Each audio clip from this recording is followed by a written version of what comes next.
This is the engine bay for a Civic. Somewhat ready to go. Tucking some of the brake lines. Got the EG subframe with the manual rack, EKK2 hasport mounts. About to order the lower control arms for it and some shocks. Ready to get this build on the way.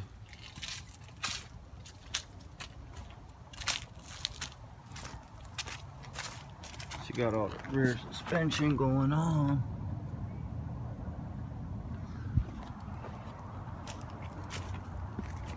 Interior is still a hot mess.